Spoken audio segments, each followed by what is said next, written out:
But I thought I'd read a little bit from my memoir, Lowborn, which was essentially a book about returning to the places that I grew up in to try and understand the consequences of growing up in poverty.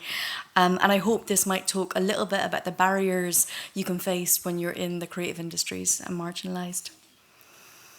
Aberdeen, 2018. Eventually, I did make my second trip to Aberdeen. I went via Glasgow. There was a railway fault, and the journey from Liverpool, disco, up and down a few more times from ABBA. We got ourselves a party. I'm going to get back to it. I went to Glasgow. There was a railway fault, and the journey from Liverpool took me 12 hours. At every stop, I considered cutting my losses and turning back, but I knew it was now or never. I'd no more money for tickets or hotels. The next day, before travelling on to Aberdeen, I spent the day in Airdrie with a photographer having my picture taken outside the buildings I'd grown up in. We caught the train together to the tiny town centre and then walked past the bleak shops and pubs that looked like they needed boarding up to my old estate. I stood outside a tenement, the wind lashing my hair, while I gazed into the distance at another tower block I'd lived in. There was something painfully intimate about me pointing out to the photographer and art director where I used to sleep as a kid. It was so damp and cold. How could nothing have changed in all these years? Still, I was in pleasing mode, and we laughed a lot as we took my photos, my left trouser leg constantly intent on riding up. Sorry, my ankle was really looking forward to this shoot.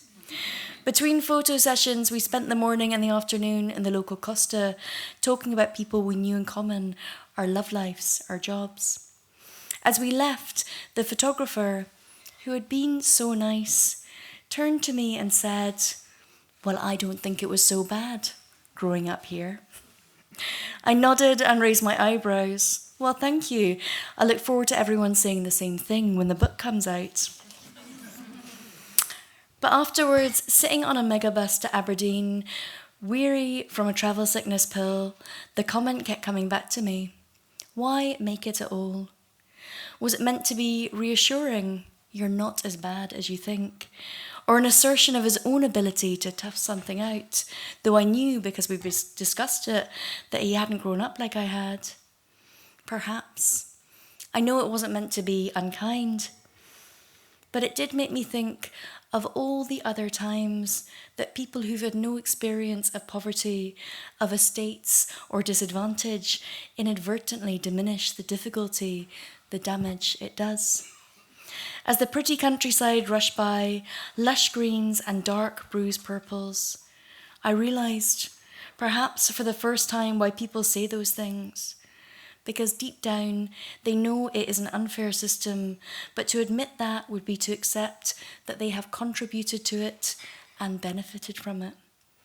It would suggest that they had perhaps just a small leg up in life. And if they were speaking to me on comparative equal level, then how could they not acknowledge that privilege? I thought of all the times someone had belittled me for not being quite right, when they came from where they did and I came from where I did, without acknowledging all the things that had made their journey easier. Suddenly, I felt stronger than I had in a long time. Writing it seemed so simple, but gently falling asleep to the Spanish couple's chatter next to me and the growling engine, I happily realised the game was up. From that moment, I decided, unless a person had grown up the way I had, they didn't get to wade in with an opinion of it. I decided that I'd start to try and acknowledge the strength it had taken for me to get through and over my upbringing and become the woman I am today.